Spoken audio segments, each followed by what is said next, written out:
चलिए अब लास्ट सवाल इस एक्सरसाइज प्रश्नावली 6.2 का लास्ट सवाल है 6 नंबर का। थोड़ा ट्विस्टेड है, समझने की कोशिश कीजिएगा। ये परावर्तन का नियम है, ठीक ना। प्रकाश में जब 10th में जाइएगा तो 10th में आपका प्रकाश का परावर्तन जब पढ़ाएंगे उस समय आपको ये है एक नियम दिया गया स्नेल्स का कि आपतित कोण और परावर्तित कोण अविलंब के साथ, अविलंब मन अगर इससे करें तो 90 डिग्री, इधर से करें तो 90 डिग्री, यानी अविलंब के साथ क्या करता है, बराबर कोण बनाती है, ठीक ना। तो सिद्ध करना है कि ये आपतित प्लेन बी से ये बी से टकराता है, बी से फिर वहां से मुड़ता है सी से फिर डी की मुड़ता है, ठीक है। दोनों एक जो है समतल दर्पण है, दोनों एक दूसरे के समांतर है, ठीक ना। दोनों का परावर्तक सतह एक ही तरफ है और उसके बाद जो है इंसिडेंट रे आपतित किरण, फिर परावर्तित किरण, इसके लिए परावर्तित किरण, इस दर्पण के लिए आपतित किरण हुआ, फिर ये परावर्तित किरण। तो दिखाना है कि ये किरण जो है आपस में समांतर है, यानी कि ए बी समांतर सी डी है ना। ए बी समांतर सी डी होने के लिए हमको क्या करना होगा ये बताइए कि इन दोनों कोणों का योग बराबर होना चाहिए, यानी ये कोण angle A B C equal to angle B C D, ये होना जरूरी होगा, ठीक ना। तो चलिए प्रूफ करते हैं। तो इसमें कहते प्रमाण देना पड़ेगा। प्रमाण में सबसे पहले रचना करते हैं, ठीक ना। तो चलिए इसमें भी क्या करते हैं, बी एम तथा सी एन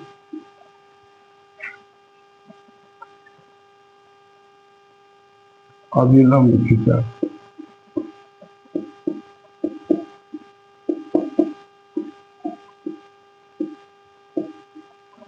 ठीक है। तो चलिए तो इसमें क्या हो जाएगा, एक बात बताइए, इसमें क्या हो जाएगा, ये दोनों क्या है,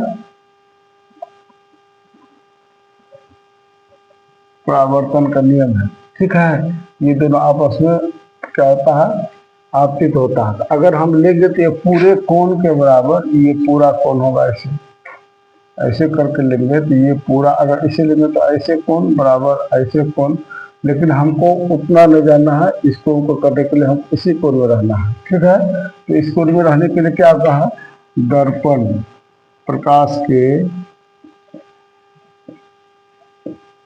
परावर्तन के नियमानुसार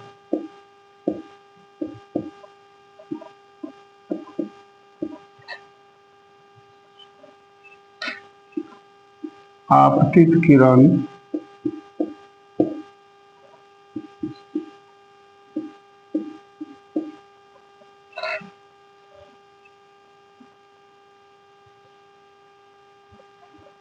बराबर परावर्तित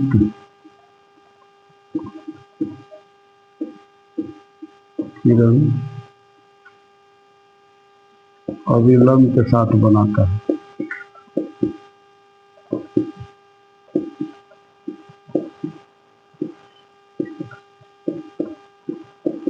बनाती है, ठीक है। आपतित किरण बराबर परावर्तित किरण किसके साथ, अविलंब के साथ बनाती है। तो चलिए इसीलिए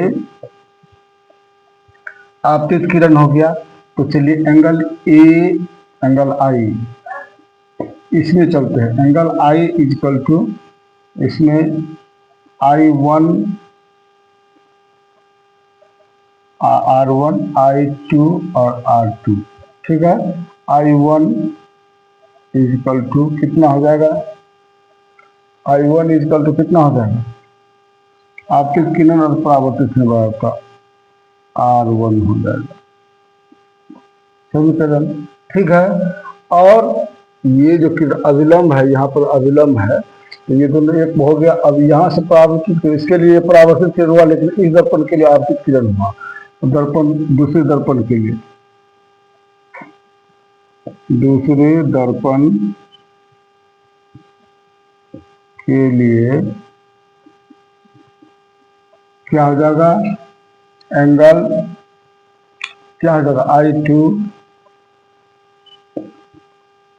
इक्वल टू एंगल R2 हो जाएगा। ये दूसरा हो गया, ठीक है। इसके लिए भी angle I2 equal to I2 हो गया, ठीक है। अब देखिए ये दोनों का I1 और R2 ये अविलंब है, इसका मतलब ये दोनों आपस में क्या है, समांतर है। क्या है, ये दोनों आपस में अविलंब है तो दोनों समांतर है। तो चूंकि DM समांतर CM, इसीलिए ये समांतर ये है तो ये कोण बराबर angle R1 equal to I2 हो जाएगा, ठीक ना।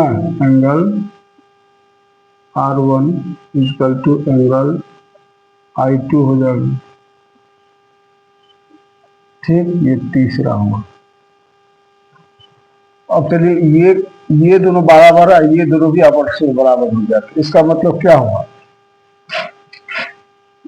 समीकरण 1, 2 एवं 3 से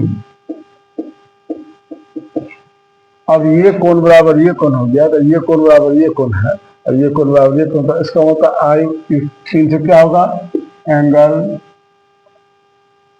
I1 plus angle R1 equal to angle I2 plus angle R2। ये दोनों बराबर हो जाएंगे, ठीक ना। ये दोनों क्यों बराबर है, ये दोनों MN CN बराबर है, इसके लिए एकांतर इसको और थोड़ा बढ़ा के लिख देते हैं तो समझ में आएगी। ये तो समझने वाला समझ जाएगा, BM समान CN और BC तथा BC तिर्यक रेखा हुआ, इसका तिर्यक रेखा, इसीलिए एंगल